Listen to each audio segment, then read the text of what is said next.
Hidayat, subscribe our channel.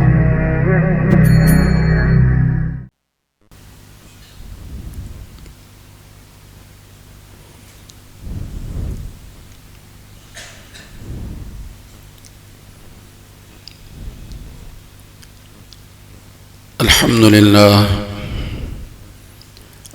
لله نحمده ونستعينه ونستغفره ونؤمن به ونتوكل عليه ونعوذ بالله من شرور أنفسنا ومن سيئات أعمالنا ونعوذ بالله من شرور أنفسنا ومن سيئات أعمالنا ونعوذ بالله من شرور أنفسنا ومن سيئات أعمالنا من يهده الله فلا مضل له ومن يضلل فلا هادي له ونشهد أن لا إله إلا الله وحده لا شريك له ونشهد أن سيدنا ونبينا وشفيعنا ومولانا محمدا عبده ورسوله صلى الله عليه وعلى آله وأصحابه وبارك وسلم تسليما كثيرا كثيرا أما بعد فأعوذ بالله من الشيطان الرجيم بسم الله الرحمن الرحيم الحج أشهر معلومات فمن فرض فيهن الحج فلا رفث ولا فسوق ولا جدال في الحج صدق الله العظيم قال النبي صلى الله عليه وسلم الحج المبرور ليس له جزاء إلا الجنة أو كما قال عليه الصلاة والسلام اللهم صل على سيدنا مولانا محمد وبارك وسلم اللهم صل على سيدنا مولانا محمد وعلى آل سيدنا مولانا محمد وبارك وسلم اللهم صل على سيدنا مولانا محمد وعلى آل سيدنا مولانا محمد وبارك وسلم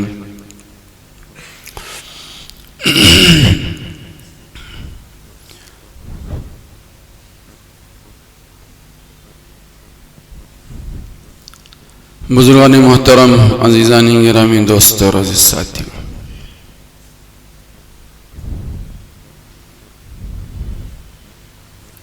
اللہ کا کرم ہے، اللہ کا احسان ہے، بہت سارے ہمارے اس شہر کے نمائندے سفر حج پر جا چکے ہیں، کچھ جانے باقی ہیں۔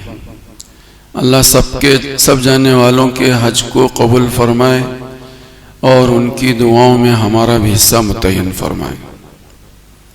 آج آپ حضرات کی خدمت میں حج ہی کے تعلق سے کچھ باتیں گوش و گزار اس لیے کی جا رہی ہیں کہ ہم میں کا ہر ایک آدمی اس وقت نیت کر لے کہ ہمیں بھی اپنی زندگی میں ایک مرتبہ ضرور، کم از کم ایک مرتبہ، اور پھر بار بار کی تمنا ہم اپنے دل میں رکھیں۔ اللہ ہم سب کو بار بار اپنے دربار میں حاضری کی توفیق عطا فرمائے۔ سرکار مدینہ محمد عربی صلی اللہ علیہ وآلہ وسلم نے فرمایا کہ حج مبرور جو ہے لیس لہ جزاء الا الجنہ، اس کا بدلہ جو ہے وہ صرف جنت ہے، جنت کے سوا کچھ نہیں۔ جس کا حج قبول ہوتا ہے اللہ اسے ضرور جنت میں منتقل کرتے ہیں۔ بہت بڑی بات ہے، اتنی بڑی سعادت ہے، اتنی بڑی خوش نصیبی ہے، آدمی کو اس کی تمنا، اس کی امنگ، اس کی خواہش، اس کی آرزو اور اس کے لیے کوشش ہر ایک کو کرنی چاہیے۔ اور ایک دوسری حدیث میں سرکار نے فرمایا کہ حاجی حج کرتا ہے تو اس کی وجہ سے 3 لوگوں کو جنت میں ڈالتے ہیں، 3 لوگ جنت میں جاتے ہیں۔ حضور نے فرمایا ایک تو یہ ہے کہ جس کی نام سے حج کیا جاتا ہے، یعنی حج بدل، جس کے نام سے حج کیا جاتا ہے اس کو بھی جنت میں داخل کرتے ہیں، جس کے نام سے حج کرنے والا حج کرتا ہے اس کو بھی جنت میں داخل کرتے ہیں، اور جس نے اس حج پر پیسہ لگایا، یعنی کسی مرنے والے کے نام پر کسی نے کسی کو بھیجا تو اس کو بھی جنت میں داخل کرتے ہیں۔ حج ایک ہوا، جنت میں 3 گئے۔ حج تو ایک ہوا اور جنت میں 3 گئے۔ بشارتیں حضور علیہ السلام نے دی ہیں، اسی لیے دی ہیں کہ لوگوں کے دلوں میں اس کا ذوق، اس کا شوق پیدا ہو۔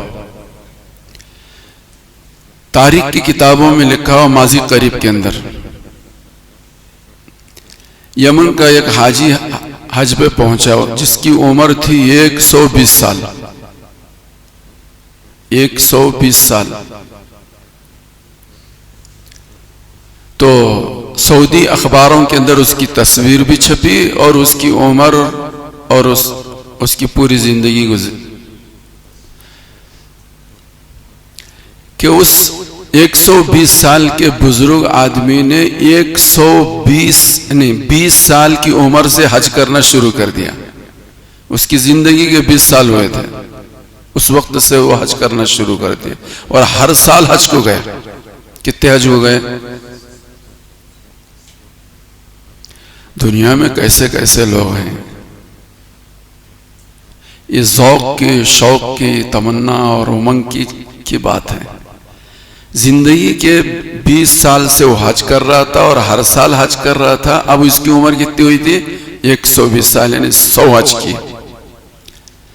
بزرگوں نے بات لکھی ہے، جہاں یہ واقعہ نقل کیا ہے، 80 حج اس نے پیدل کیے، 80 حج پیدل کیے اور 20 حج جو ہے سواری پر سوار ہو کر کیے۔ ابراہیم بن ادم رحمۃ اللہ علیہ نیشا پور سے پیدل چل کر حج پہ پہنچے اور 2.5 سال چلتے رہے۔ 2.5 سال کے بعد مکہ مکرمہ پہنچے، حج کے زمانے میں پہنچے اور انہوں نے حج کیا۔ ابراہیم بن ادم رحمۃ اللہ علیہ وقت کے بادشاہ تھے، بڑے بادشاہ تھے، لیکن سب کو ٹھکرایا اور للہ فی اللہ اللہ کے نام پر درویش بن گئے اور زندگی ان کی بڑی عجیب و غریب گزری۔ تو نیشا پور سے 2.5 سال تک چلتے رہے، مکہ مکرمہ پہنچے اور پھر بعد میں انہوں نے حج کیا۔ حدیث پاک کے اندر آتا ہے، میں تو اس لیے کہہ رہا ہوں کہ ہم میں کا ہر آدمی ارادہ کرے، اس کی کوششیں بھی کرے اور سب کوششوں سے زیادہ اللہ سے مانگنے والے بنے کہ اللہ امید ہے، ہماری ارمان ہے، ہماری آرزو ہے کہ تیرا گھر دیکھیں، ہم تیرے محبوب کا در دیکھیں، تیرا گھر بھی دیکھیں، تیرے محبوب کا در بھی دیکھیں۔ یہ ہماری ارمان ہے، یہ آرزو ہے۔ دنیا میں ہر انسان کی بہت سارے آرزویں ہوتی ہیں، لیکن ان آرزوؤں کی کوئی حقیقت اور کوئی حیثیت نہیں۔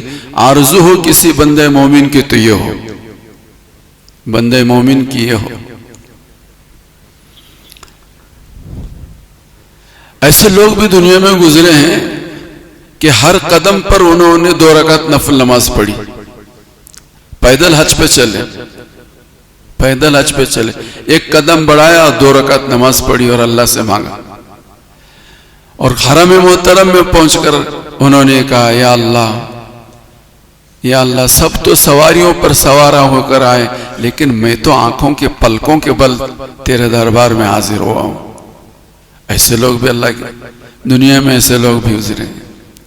تو یہ تو جگہ ہے ہی ایسی کہ جہاں پر پلکوں کے بل جانا چاہیے، لیکن ہم کمزور ہیں، بے کس ہیں، بے بس ہیں، جسمانی روحانی ہر اعتبار سے کمزور ہیں، لیکن ہم سب کے جذبے اور تمنائیں اور امنگیں ایسی ہونی چاہیے، اللہ تیرے گھر کو بار بار دیکھے، تیرے گھر کی بار بار حاضری ہمیں نصیب ہو۔ یہ بات پکی اور سچی اور بالکل پتھر کی لکیر ہے کہ کوئی آدمی جو ہے پیسوں کے بل بوتے پر حج کو نہیں جاتا۔ حج کو تو وہی جاتا ہے جس کے دل میں تڑپ ہو، جس کے دل میں امنگ ہو، جس کے دل میں ذوق ہو، جس کے دل میں شوق ہو۔ بزرگوں نے ایک واقعہ لکھا ہے، 50 مرتبہ یورپ اور امریکہ ان کا سفر ہوا۔ کسی بزرگ نے، اللہ والے نے پوچھا کہ اللہ کے بندے 50 مرتبہ یورپ گئے، امریکہ گئے، فرانس گئے، جرمنی گئے، کیا تم نے حج بھی کیا؟ تو کہا نہیں، حج نہیں کیا۔ تو ذرا ان کو جذبہ اور شوق دلایا تو انہوں نے ارادہ کر لیا، لیکن خدا کی کرنی ایسی ہوئی کہ جس سال انہوں نے ارادہ کیا، انکم ٹیکس کے چکر میں ایسے پھنسایا اللہ نے ان کو کہ وہ خواب و خیال سے نکل گیا حج پہ جانا۔ پھر کسی موقع پر پوچھا ان سے کہ بھائی امسال حج کا ارادہ کیا تھا، حج کیا؟ نہیں، کہا حضرت جانے کا ارادہ تو تھا، لیکن انکم ٹیکس کے چکر میں ایسا پھنس گیا کہ وہ دل و دماغ سے اس وقت کا خیال ہی نکل گیا۔ تو بزرگ نے کہا تم رکے نہیں، تمہیں روکا گیا ہے۔ مال کے بلبوتے پر کوئی حج پہ جاتا نہیں ہے، وسائل کے مہیا ہونے پر کوئی حج پہ نہیں جاتا، وہ تو حج پہ وہ جاتا ہے جس کو خدا بلاتے ہیں، اور اللہ اس کو بلاتے ہیں جس کے دل میں تڑپ ہو، ذوق ہو، شوق ہو۔ حضرت مولانا حسین احمد مدنی انڈیا میں پیدا ہوئے، یہاں کس تھے؟ انڈیا میں پیدا ہوئے، انڈیا میں ہی بڑے ہوئے اور انڈیا میں ہی تعلیم حاصل کی، لیکن حالات کچھ ایسے اچھے نہیں تھے، ایسے موافق نہیں تھے، سفر حج کے حالات نہیں تھے۔ تو ہر سال جس سال بھی ذی الحج کے جو 10 دن آتے تھے وہ یہاں ہوتے تھے، دل و دماغ ان کا مکے میں ہوتا تھا۔ برجستہ کبھی کبھار جو ہے اپنے ملنے جلنے والوں سے، اپنے سامنے بیٹھنے والوں سے یہ کہتے تھے کہ آج حاجی یہاں ہوں گے، آج حاجی وہاں ہوں گے، آج حاجی حرم میں ہوں گے، آج حاجی مینا میں ہوں گے، مزدلفہ ہوں گے، عرفات میں ہوں گے، کنکریاں مار رہے ہوں گے، حلق کر رہے ہوں گے، قربانی دے رہے ہوں گے، طواف زیارت کر رہے ہوں گے۔ کچھ لوگ حضرت محمد رسول اللہ کے دربار پر یہی 10 دن ان کے یہی تذکیرے تھے، ان کو کھانا بھی اچھا نہیں لگتا تھا، رات میں نیند بھی نہیں آتی تھی، وسائل نہیں تھے، لیکن دل دماغ وہاں ہوتا تھا۔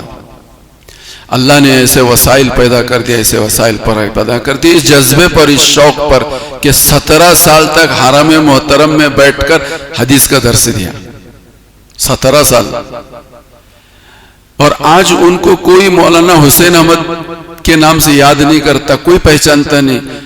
جو کوئی بھی پہچانتا ہے وہ اس نام سے پہچانتا ہے کہ مولانا مدنی ہیں، انڈیا کے، پیدا بھی یہی ہوئے اور دفن بھی یہی ہوئے، لیکن ساری دنیا، پورا ملک خصوص اور بر صغیر سب ان کو مولانا مدنی کے نام سے یاد کرتے ہیں۔ یہ تمنا تھی، یہ امنگ تھے، جذبے تھے۔ تو اصل تو تمنا ہے، امنگ ہے، جذبہ ہے، خواہش، اور اس کے لیے ہلکی پھلکی کوشش دعاؤں کے ساتھ، تو اللہ پاک اس کو ضرور پہنچاتے ہیں۔ ہمارے بزرگوں نے ایک واقعہ لکھا ہے، ایک گوڑی تھا، گوڑی بولے تو جانوروں کو پالنے والا اور دودھ نکال کر دودھ بیچنے والا، لیکن اس کے دل کے اندر جذبہ پیدا ہوا کہ حج کرنا چاہیے۔ وہ اتنا بھولا بھالا تھا، سیدھا سادہ تھا، ان پڑھ، جاہل، گنوار، اسے کچھ معلوم نہیں تھا، تو بار بار لوگوں سے پوچھتا تھا حج پہ جانا تو کیا کرنا، حج پہ جانا تو کیا کرنا۔ تو لوگ اس کو بتاتے تھے کہ یہاں سے وہاں جانا، وہاں سے وہاں جانا، اور وہاں سے لوگ جو ہے پانی کے جہاز سے لوگ جو ہے وہ جاتے ہیں۔ تو اس کے ہر سال یہ لوگوں سے تذکرے تبصرے کرتا تھا۔ تو ایک آدمی نے اس کو ایک بستی تک پہنچا دیا جہاں پر حجاج کرام اکٹھا ہوتے تھے، اور وہاں سے جو ہے پانی کے جہاز سے، پرانے زمانے کی بات ہے، یعنی ماضی قریب 50-60 سال پہلے کی بات ہے، لگ بھگ 60-70 سال ہو گئے اس واقعے کو۔ اس زمانے میں زیادہ اتنی چھان بین نہیں ہوا کرتی تھی۔ جو زمانہ آگے بڑھ رہا ہے، طرح طرح کے یہ کارڈ، وہ کارڈ، یہ چیکنگ، وہ قانون، دن بدن روزانہ بڑھتے چلے جانا۔ پہلے زمانے میں ایسا نہیں تھا، پہلے زمانے میں ویزا بھی نہیں تھا، پاسپورٹ بھی نہیں تھا، جو چاہتا تھا سفر حج پہ چلا جاتا تھا، ویزا، پاسپورٹ، اجازت، یہ سارے مسائل نہیں تھے پہلے زمانے میں۔ تو پہنچا اور وہاں پہنچ کر بھی اس نے معلوم کرنے لگ گیا کہ حاجی کیسے جاتے ہیں حج پہ، حاجی کیسے جاتے ہیں. تو لوگوں نے بتایا کہ پاسپورٹ ہونا چاہیے، ویزا ہونا چاہیے. تو وہ دیکھتا رہا، پاسپورٹ بھی نہیں، ویزا بھی نہیں. وہ دیکھا کہ حاجیوں کے سامان کو منتقل کرنے والے ایک مخصوص وضاقتہ میں ہیں. ان کا جو سامان ہوتا ہے پانی کے جہاز میں رکھنے والے، وہ کچھ مخصوص لوگ ہوتے ہیں اور ان کا یونیفارم ہوتا ہے. تو وہ دیکھا یہ لوگ چڑھ رہے ہیں، اتر رہے ہیں، چڑھ رہے ہیں. تو کسی کہنے والے نے کہا کہ حاجیوں کے سامان کو یہاں منتقل کرتے ہیں، ان کا کام یہ ہے. تو اس نے ایک کلی سے اس نے اپنی دوستی بنا لی اور اس سے کہا کہ اللہ کے بندے، تیرا ایک جوڑا جو ہے وضاقتہ کا جو ہے، ایک جوڑا مجھے دے دے، میں بھی سامان منتقل کرتا رہوں گا اور جب کام منتقل کروں گا تیرا کرتا، تیرا لباس تجھے واپس کر دوں گا. چنانچہ اس وضاقتہ میں وہ بھی کلی بن کر حاجیوں کے سامان کو پانی کے جہاز میں چڑھانے کا کام شروع کر دیا. اور ایک دن ایک موقع پا کر اس نے وہ سامان منتقل کرنے کے بہانے چڑھا، سامان منتقل ہوا اور پھر اس نے اپنا کپڑا جہازی میں اتار کر کسی ساتھی کے ذریعے سے جس ساتھی کا لیا تھا اس کے پاس بھیج دیا اور اسی جہاز کے اندر چھپ کر بیٹھ گیا. پہلے زمانے کے حالات ایسے تھے. جہاز چل پڑا، ہزاروں لوگ جاتے تھے پانی کے جہاز سے. پہلے ہوائی جہاز سے کم جاتے تھے، پانی کے جہاز سے زیادہ جاتے تھے. جب جہاز چل پڑا تو لوگوں نے دوستی کی ساتھیوں سے پوچھنا کہ بھائی جدہ جب آ جائے مجھے کہنا، جدہ جب مجھے آ جائے کہنا. کہ وہاں پر جو اتریں گے تو پھر لوگ پوچھیں گے پاسپورٹ، ویزا اور ٹکٹ اور یہ اور وہ سب پوچھیں گے. تو جس ساتھی سے انہیں بات چیت کر رکھی تھی اس نے اسے کہا کہ جدہ دیکھو لائٹ چمک رہی ہے، عمارتیں نظر آ رہی ہیں، جدہ قریب آ گیا.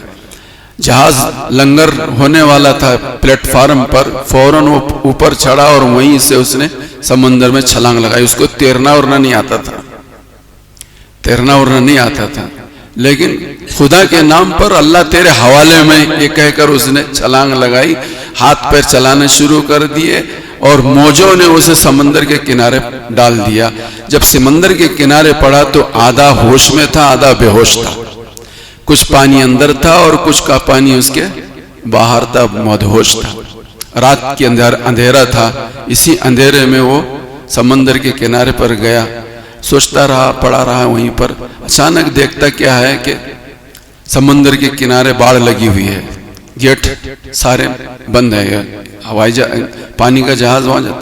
تو وہاں ایک گھر بنگلہ اس کو نظر آیا کہ وہاں کے لوگ جو ہیں انہاں گھر کے اندر باہر جو ہے وہ گائے بندھی ہوئی ہے اور میاں بیوی وہ دونوں کے دونوں کوشش کر رہے ہیں گائے کا دودھ نکالنے کی، لیکن گائے ان کے بس میں نہیں آ رہی ہے. وہ کبھی ادھر بھاگتی کبھی ادھر بھاگتی ہے. اس نے منظر دیکھا، دیکھ کر اس نے وہ سب عربی تھے، یہ تو اردو جانتا تھا. اس نے اشارے سے کہا کہ آپ لوگ اس کا دودھ نکال نہیں سکتے، دودھ کے نکالنے کا ماہر میں ہوں، میں نکال سکتا ہوں اس کا دودھ.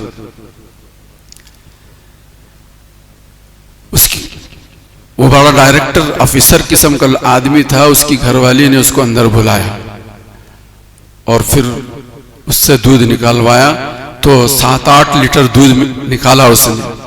تو پھر اس کے نکالنے پر یہ تو سارے خوش ہو گئے. ڈاکٹر نے ان کے بچے کے لیے گائے کے دودھ کو تجویز کیا تھا کہ تمہارے بچے کو گائے کا دودھ پلاؤ.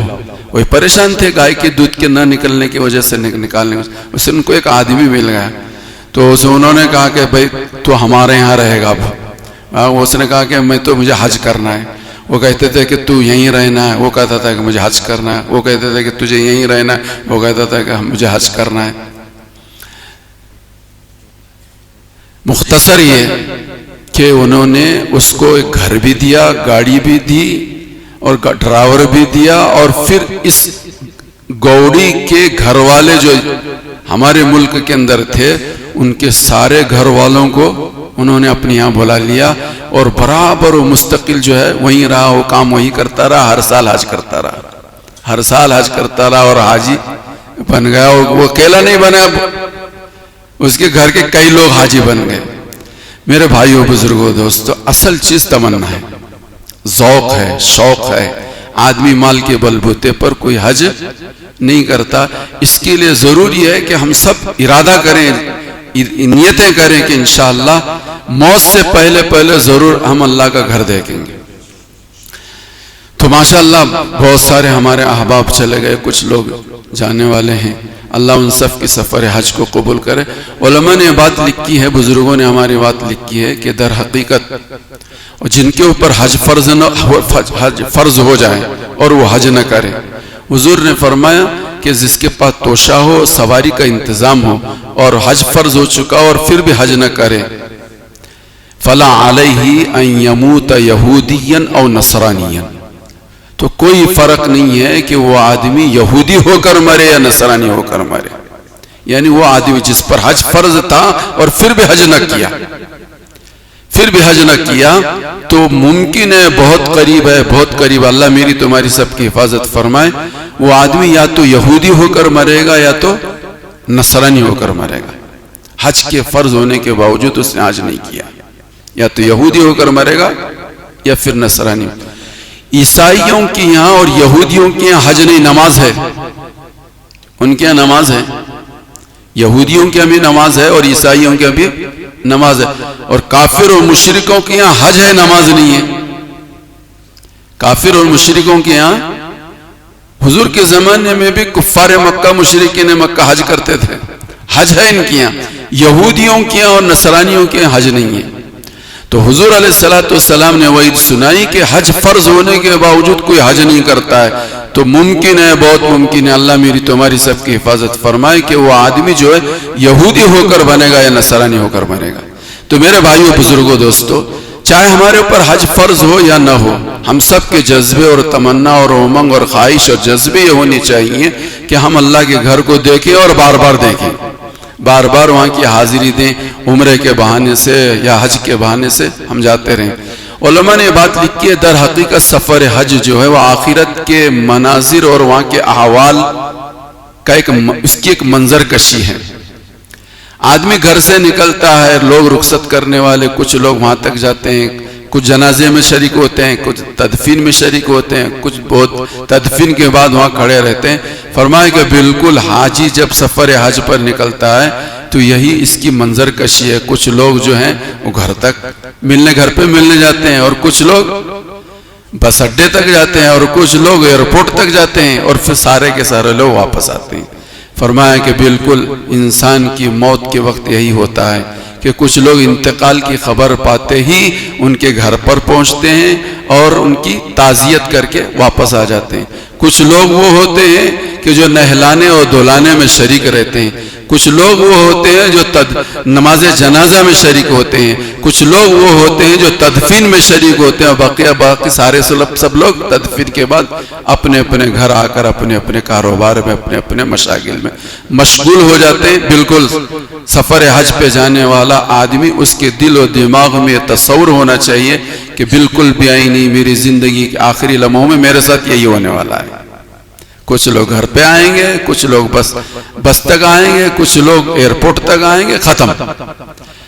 جس طرح سے قبر تک آنے والے آئیں گے. علماء نے یہ بات لکھی ہے کہ احرام کی دونوں چادریں بالکل کفن کی یاد کو تازہ کرتی ہیں کہ ایک دن آنے والا, آج تم اپنے ارادے سے, اپنے عمل سے تم ان دو چادروں کو پہن رہے ہو, ایک دن وہ آئے گا ان چادروں کو تم پہنو گے نہیں, پہنایا جائے گا تمہیں. موت کی یاد کو تازہ کرنے والا سفر وہ سفر حج ہے, وہ سفر حج ہے. تو موت کی تازہ کو یاد کرنا. پھر آپ تمام جانتے ہیں کہ ایئرپورٹ میں جانے کے بعد کیا کہتے ہیں, بورڈنگ پاس, اور پھر بورڈنگ پاس کے وقت سامان کی تفتیش. یہاں سامان کی تفتیش ہو رہی ہے, تمہارا ویزا دیکھا جا رہا ہے, تمہارا پاسپورٹ دیکھا جا رہا ہے, اور سامان ان کے حوالے ہو رہا ہے. بالکل بے عین ہی قبر میں یہ ہوگا, میدان محشر میں ہوگا, پلصراط پر یہ ہوگا, اور حساب کتاب کے وقت یہ ہوگا. وہ سب کچھ ایئرپورٹ پہ ہو رہا ہے. جو کچھ آج ایئرپورٹ پہ ہو رہا ہے وہ سب کچھ ہمارے تمہارے مرنے کے بعد قبر سے لے کر میدان محشر میں جانے تک سب کچھ یہی ہوگا. بورڈنگ پاس کے وقت تمہاری سامان کی تفتیش ہوگی، تمہارا ویزا ہے کہ نہیں ہے، تمہارے پاس پاسپورٹ ہے کہ نہیں، وہ ساری تحقیق ہوتی ہے. پھر آگے بڑھنے کے بعد کسٹم کیا کہتے ہیں، کیا بولتے ہیں اس کو، امیگریشن ہوتا ہے. امیگریشن یہ سب ہوگا. میں قبر میں جو ہوگا تمہارے پاکی اور ناپاکی کا اور تمہارے ایمان کی تحقیق ہوگی. میدان محشر میں اعمال کی تحقیق ہوگی، اور آگے چل کر تمہارے اعمال کی طرز وزن کتنا ہے، 35 کلو لے جا سکتے، زیادہ نہیں لے جا سکتے. سامان کون سا ہے، اچھا ہے برا ہے، لے جانے کی پرمیشن ہے نہیں ہے، کچی چیز ہے پکی چیز ہے، ساری تحقیق ہوتی ہے. اس کے بعد تمہیں اجازت دی جاتی ہے. یہی سب کچھ قبر سے لے کر میدان محشر تک ہونا ہے. بورڈنگ پاس اس کی یہ پاس. پھر آگے جانے کے بعد تمہارا جو ہینڈ لگیج ہے اس کی تحقیق. ہینڈ لگیج میں یہ ہونا چاہیے، یہ نہیں ہونا چاہیے، بریڈ نہیں ہوگا، اور یہ نہیں ہوگا، وہ نہیں ہوگا. وہ ہینڈ لگیج کی تحقیق و تفتیش الگ. اور پھر ہینڈ لگیج ایک طرف ڈال کر آدمی جو ہوتا ہے وہ جو احرام میں ہوتا ہے اس پر وہ چیکنگ کرنے والے اپنا آلہ گھما کر دیکھتے ہیں کوئی ہے کچھ دوسری چیز تو ہے نہیں، یہ بھی تحقیق کرتے ہیں. تو ہم تو احرام میں وہ چین لگائے تھے، جیب لگا کر اس پر چین لگائے تو وہ بجنا شروع ہو گیا.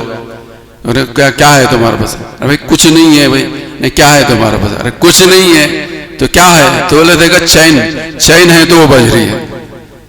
چین جو ہو لوہے کی چین جو لگاتے جیب پر، کچھ نہیں ہے جیب میں، کچھ نہیں ہے، چین ہے تو اس پر بجنے لگتا. تو یہ ساری چیزیں جو ہیں آدمی کی وہ اپنی موت اور قبر اور میدان محشر اس کی سب کی یاد دلاتا. آدمی جو سفر کر کے مکہ مکرمہ پہنچتا ہے، حرم محترم میں جاتا ہے اور خدا کا گھر دیکھتا ہے، خدا کا گھر دیکھتا ہے. دیکھو جب کیا کہتے ہیں، جب تم دیکھو خدا کا گھر تو ہمیں بھی یاد کر لینا. جب تم دیکھو خدا کا گھر تو ہمیں بھی یاد کر لینا.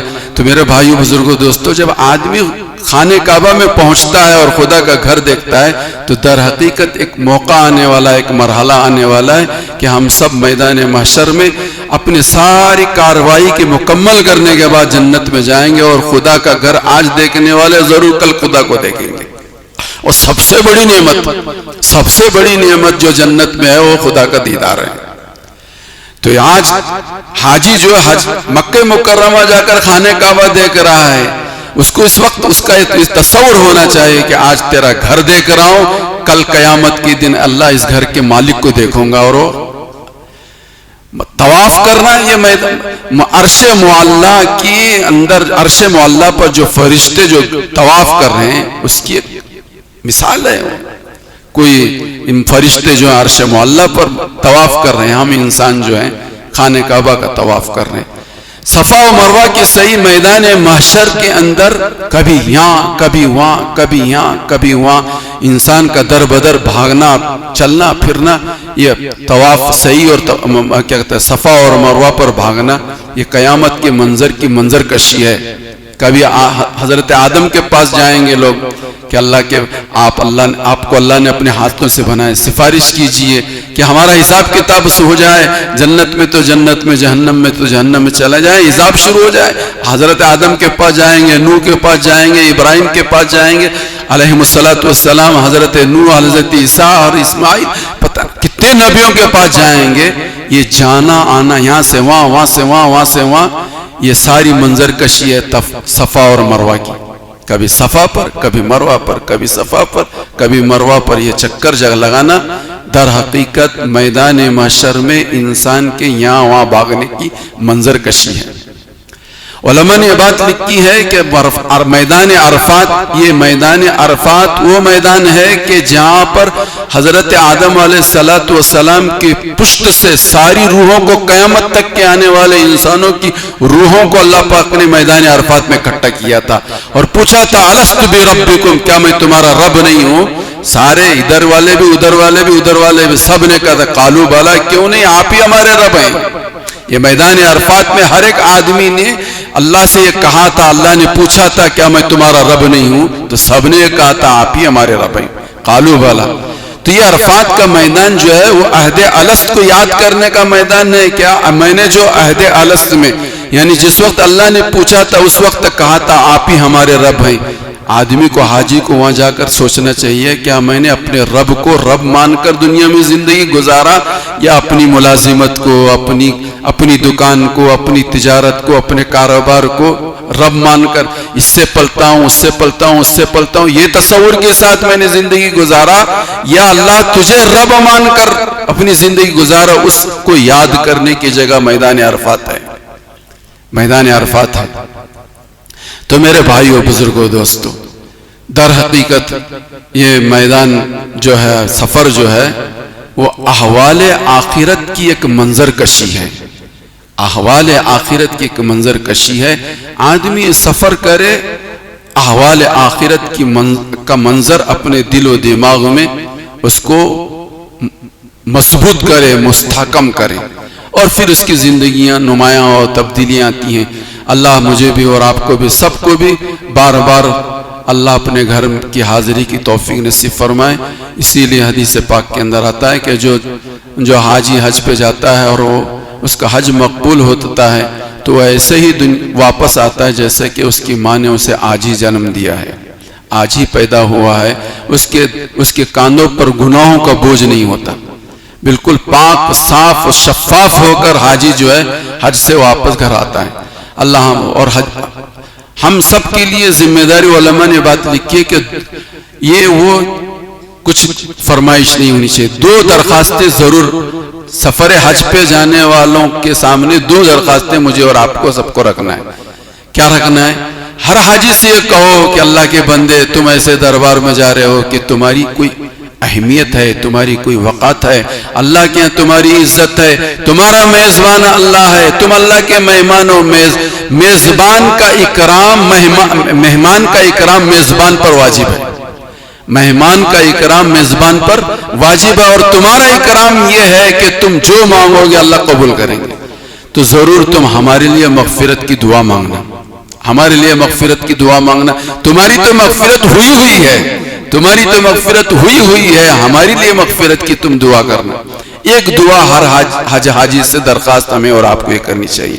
اور دوسری علماء نے یہ بات لکھی ہے، جانے والے ہر حاجی سے صلاۃ و سلام کی درخواست کرنی چاہیے کہ حضرت محمد رسول اللہ کے دربار پر آپ حاضر ہو رہے ہو، بشرط سہولت تمہیں یاد رہے تو ہمارا نام لے کر حضرت محمد رسول اللہ کے سامنے ہمارا صلاۃ و سلام پیش کرنا۔ فرمایا یہ دو چیزیں ہیں کہ ہر حاجی کے سامنے ہمیں اور آپ کو رکھنا چاہیے۔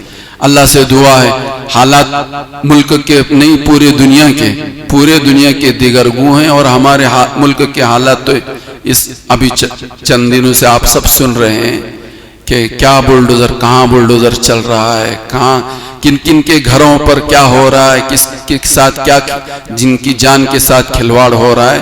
یہ ہمارے ملک میں بھی شروع ہے اور رفتہ رفتہ یہ سلسلہ بڑھتا چلا جا رہا ہے۔ اللہ پاک ان حاجیوں کے حج کو قبول فرما کر ہمارے ملک کے صرف نہیں بلکہ پورے دنیا کے مسلمانوں کو امن دے، چین دے، سکون دے، ایمان و اعمال والی ان کو سب کو زندگی دے۔ اس کے لیے ان حجاج کرام سے بھی درخواست ہم سب کو کرنی چاہیے۔ ممکن ہے کہ اللہ پاک ان کے حج کو قبول فرما کر ہمارے ملک کے حق میں خیر کے فیصلے فرمائے۔ وآخر دعوانا الحمدللہ رب العالمین۔ جو لوگ سنت نہیں پڑھ